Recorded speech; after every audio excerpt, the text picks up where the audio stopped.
शिवसेना राष्ट्रवादी पक्ष चिन्हावरची सुनावणी आता लांबणीवर पडलेली आहे। सुप्रीम कोर्टात आता शुक्रवारी ही सुनावणी होणार आहे। सुप्रीम कोर्टातील आजची ही सुनावणी आता लांबणीवर पडली असल्याचं कळतंय। आताची महत्वाची ब्रेकिंग बातमी आपण पाहतोय। शिवसेना आणि राष्ट्रवादी पक्ष चिन्हावरची जी सुनावणी आज होणार होती ती सुनावणी आता लांबणीवर पडली आहे। सुप्रीम कोर्टात आता शुक्रवारी ही सुनावणी होणार असल्याचं कळतंय। तर शिवसेना आणि राष्ट्रवादी पक्ष आणि चिन्ह कुणाचं या प्रकरणी सुनावणी तब्बल 3 वर्षांपासून प्रलंबित आहे आणि ही सुनावणी आज होण्याची शक्यता होती, मात्र आता ही सुनावणी लांबणीवर पडलेली आहे। सुप्रीम कोर्टामध्ये ही सुनावणी आज होणार होती, ती सुनावणी आता शुक्रवारी होणार असल्याचं कळतंय। आजची सुनावणी ही लांबणीवर पडलेली आहे। शिवसेना आणि राष्ट्रवादी पक्ष आणि चिन्ह नेमकं कोणाचं या संदर्भातली सुनावणी आज होणार होती। सर्वोच्च न्यायालयात ही याचिका दाखल करण्यात आली आहे। तब्बल 3 वर्षांपासून यावरचा निर्णय हा प्रलंबित आहे।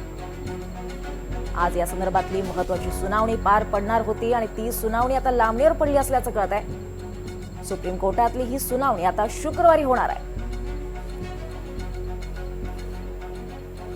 महत्वाची घडामोड आपण पाहतोय। शिवसेना राष्ट्रवादी पक्ष चिन्हावरची सुनावणी आता लांबणीवर पडली आहे। तब्बल 3 वर्ष ही सुनावणी सुप्रीम कोर्टात प्रलंबित आहे। शिवसेना पक्ष आणि राष्ट्रवादी पक्ष आणि चिन्ह नेमकं कोणाचं या संदर्भातली ही सुनावणी आहे। या संदर्भात याचिका सुप्रीम कोर्टात दाखल करण्यात आली आहे। निवडणूक आयोगानं शिवसेना आणि राष्ट्रवादी हे चिन्ह आणि पक्ष शिवसेना आणि राष्ट्रवादीला दिलेलं आहे, त्यावरून आता याचिकेवर सुनावणी पार पडणार होती। या संदर्भात अधिक माहिती घेऊयात आमचे प्रतिनिधी रामराजे शिंदे यांच्याकडून। रामराजे, प्रलंबित 3.5 आणि 3.5 वर्षापासून ही सुनावणी प्रलंबित आहे, ती सुनावणी पुन्हा एकदा लांबणीवर पडले, काय यामागचं कारण नेमकं? बिलकुल महत्त्वाच्या 2-3 याचिका यामध्ये आहेत। ओबीसी आरक्षणाची मर्यादा ओलांडली ती पण याचिका आहे। शिवसेना, एनसीपी, पक्षचिन्ह आणि त्याचबरोबर पक्ष कोणाचा या संदर्भाची याचिका आहे। परंतु या संदर्भामध्ये सुरुवातीला कोर्टामध्ये थोडंसं कन्फ्युजन झालेलं आहे, कारण कोर्टानं सांगितलं होतं की शुक्रवारी सुनावणी घ्यावी, परंतु कोणत्या सुनावणीच्या संदर्भामध्ये कोर्ट म्हटलेलं आहे ते आपण जाणून घेणार आहोत। परंतु आपल्यासोबत आहेत ॲडव्होकेट देवदत्त पालोदकर। सर, मला सांगा की अगोदर तर की शिवसेनाचं चिन्ह आणि एनसीपी चिन्ह आणि पक्ष त्या संदर्भामध्ये अद्याप मेन्शनिंग झालेलं आहे की नाही? माझ्या माहितीप्रमाणे अद्याप मेन्शनिंग झालं नसावं, कारण तसं माझ्या समोर झालं नाही आणि ते प्रकरण जे आहे ते आज तालिकेवर किंवा कॉज लिस्टवर खाली आहे, त्यामुळे ते रीच होण्याची शक्यता कमी आहे, कारण बेंच हे 1 वाजेपर्यंतच आहे आज।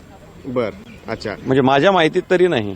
अच्छा, ओके। म्हणजे की अजून पण शिंदे प्रकरण किंवा एनसीपीचं चिन्ह आणि घड्याळच्या संदर्भाचं प्रकरण ते अजूनही कोर्टामध्ये आलेलं नाहीये सुरुवातीला? नाही, कारण मी काही माध्यमातूनच ऐकलं की शुक्रवारी ठेवा असं, पण माझ्यासमोर तसं काही मेन्शनिंग झालेलं नाहीये।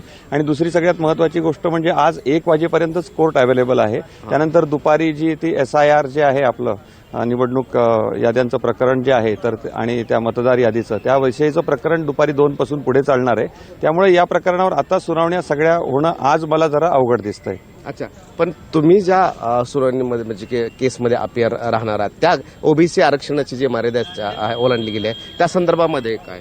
नाही, ओबीसी आरक्षणाचंही प्रकरण आज 25 नंबरवर आहे, पण जो काही सिक्वेन्स आलेला आहे त्याच्यामध्ये आज ते पण लगेचच निघेल असं वाटत नाही, कारण दुपारी बेंच जो असेंबल होणार आहे त्याच्यासाठी स्पेशल मॅटर ठेवलेलं आहे। सकाळी आज एक रेफरन्स म्हणजे श्रद्धांजलीचा कार्यक्रम होता, त्यामुळे न्यायालयाचं कामकाज आत्ताच सुरू झालंय।